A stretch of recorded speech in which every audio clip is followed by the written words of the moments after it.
President Joe Biden is in Ukraine.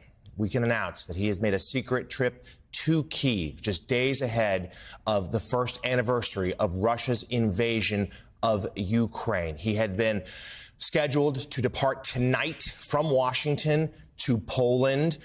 He would to give a speech marking the anniversary of the war and the U.S.'s commitment to Ukraine's cause.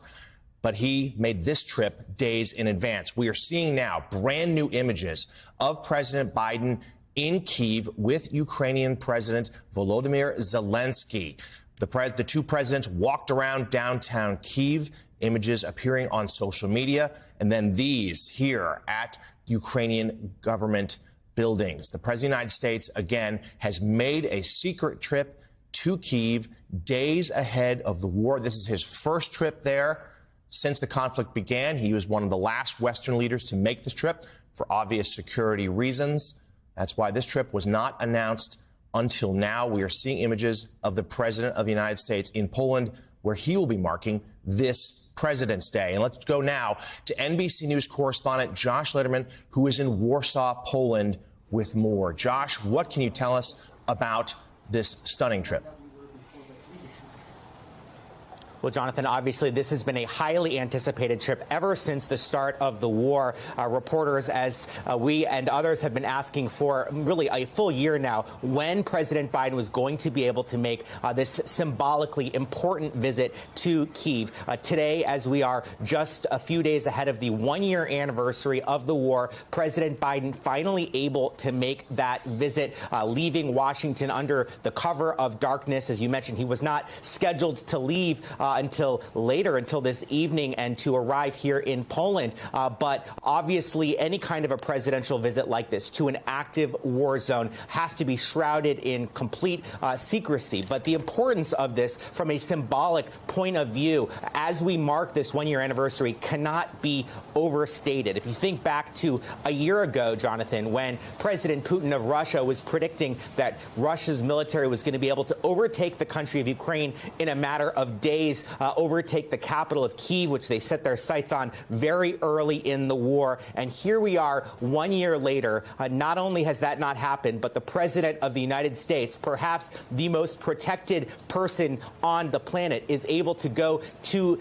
the middle of Ukraine, to the capital city, sit down in the presidential palace, as you see in that photo on the screen, with President Zelensky. He's also been spotted walking around in downtown Kyiv, where the streets have been blocked off for much of the day. People kept inside amid all of this heightened security. So we don't know exactly how long President Biden will be in the country. Obviously, the White House keeping all of those details under wraps as they try to protect his security. But of course, this is a clear message that the president is hoping to send as he is on his way to Poland, where he will then be meeting with other Ukraine allies as we mark this anniversary, about the level of solidarity and unity among the Western countries that are supporting Ukraine. This is a way for President Biden to say, for all of the concerns that support for Ukraine was going to ebb as the economic toll mounted for Europe, for the United States, the inflation crisis, the energy crisis, the cost of providing some $30+ billion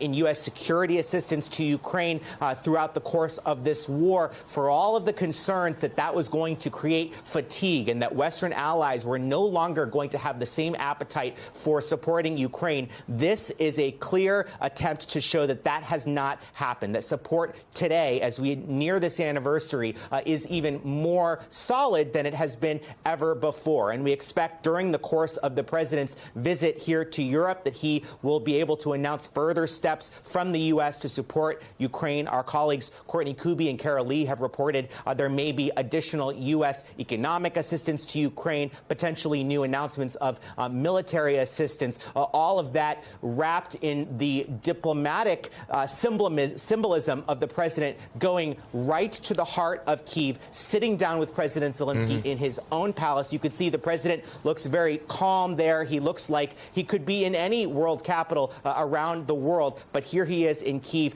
making the clear message that the U.S. will continue to be in this in the long haul in support of Ukraine as well as its other allies.